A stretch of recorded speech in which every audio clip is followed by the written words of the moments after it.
Welcome to our chapter leaders all over the world. We're so thrilled with you. We started out, as you know, in the residential model, and that's really good for building a foundation. For example, in the Philippines, we have over 40 chapters. In Mexico, we have over 15 chapters.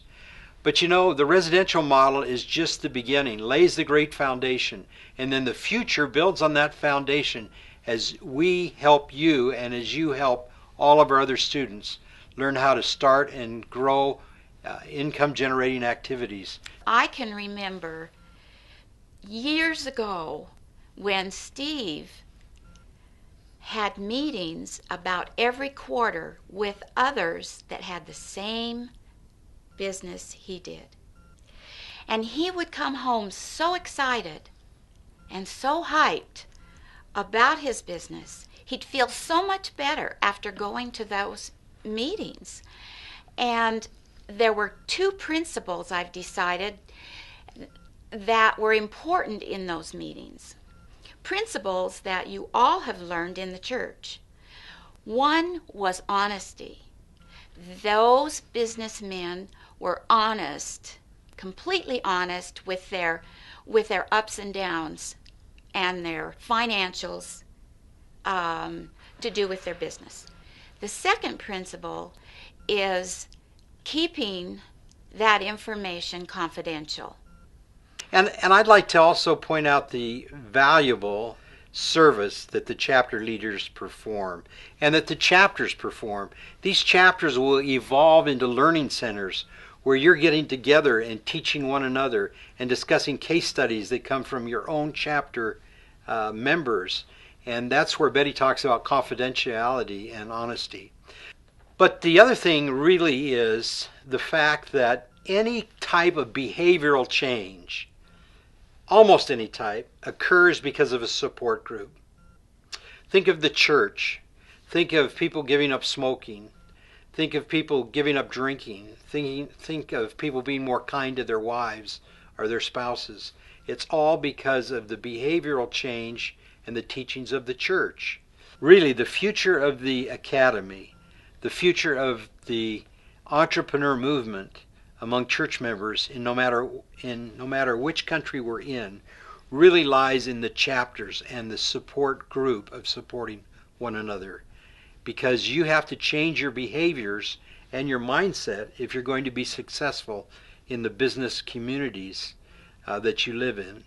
And these meetings are going to help you do that. The other thing is that now we're going to be developing curriculum or developing class materials that will be shown at these meetings for further training. And that is just so neat. So again, Betty and I salute you for being chapter leaders. We know you can do it. And for being mentors and for being teachers. We have faith in you like no other. We find if you hesitate, you lose. So it's better to start small, get rolling, and build. Thank you so much for being leaders, for being the Academy graduates, for being mentors, for teachers. We appreciate and love you so much. Salamat po and adios. Well, welcome everybody. It's great to have you here. I wish I could be there with you. What I'd like to do this morning is first tell you a little story. I was a mission president in Durban, South Africa, and about 60% of my missionaries were Africans. And this is a story about Jude Katendi. Jude was one of my missionaries in Durban, South Africa, and he was from Uganda. And when he went back to Uganda, he needed to find some way to earn a living. And so he was living in a little one-room apartment with his brother, trying to scrape by enough to live on and take a class at a little college next door. And he saw next to this college a young fellow with a little tin shack, and he had a printer and a computer, and the students would come over with their memory sticks to get their papers put together for the professor. So Jude thought to himself, well, I can't afford a computer, I can't afford a printer, but I know how to word process. So he went over to the little shack and offered his services. And before long, he was doing 90% of the business and setting the prices because he knew how to make the programs work. Well, very shortly, he bought his own tin shack. A little while later, he had earned enough money. He bought a computer and then the printer. And then it was school break. And everybody went home. And the business next to his was empty, and so was his. So Elder Katende went to Kenya and came back with all kinds of shoes and pants and shirts and began selling these. And it was a great difference. Here's Elder Katende's little tin shack, now earning lots of money, full of people, buying and selling while the session was out. This shack next to him that had started, totally empty. Now, I tell you this story really for two reasons.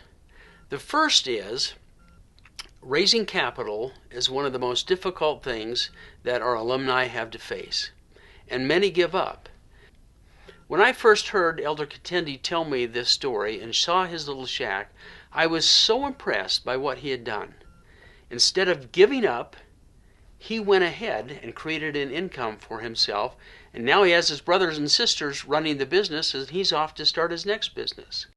The second reason I tell you this story is to understand the power of stories.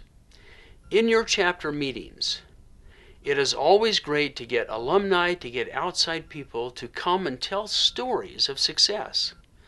One of the difficult things that we all have is believing that we can start a business, believing we can be successful.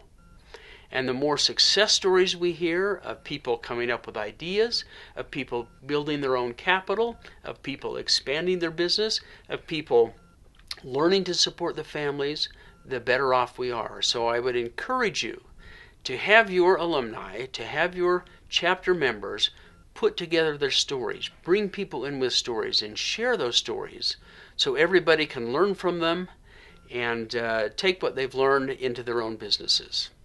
Again, thanks for coming.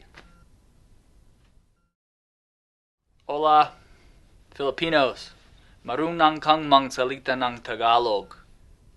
Oo, that's all I know in Filipino, and I don't even know what that means. So I'm going to give you an update on the Academy in Mexico. We started on a 4-acre campus last year. So in January of 2011, we started with 19 students. And then we kept growing and growing and growing. And after the first year, between residential program, between night classes, and what you call OTPs, we call regional trainings, we taught 597 students. So we are growing, and the Mexican Saints are becoming more and more self-reliant as they receive the curriculum, the same curriculum that you guys are receiving in the Philippines. As Steve and Betty talked about the chapter system, in Mexico we have 14 chapters, and they meet every 6 weeks in the chapels, and they have a class. And I want to just tell you how important the chapter presidents are in the success of the graduates of the Academy. Keep up the good work. We pray for your success, and focus, focus, focus.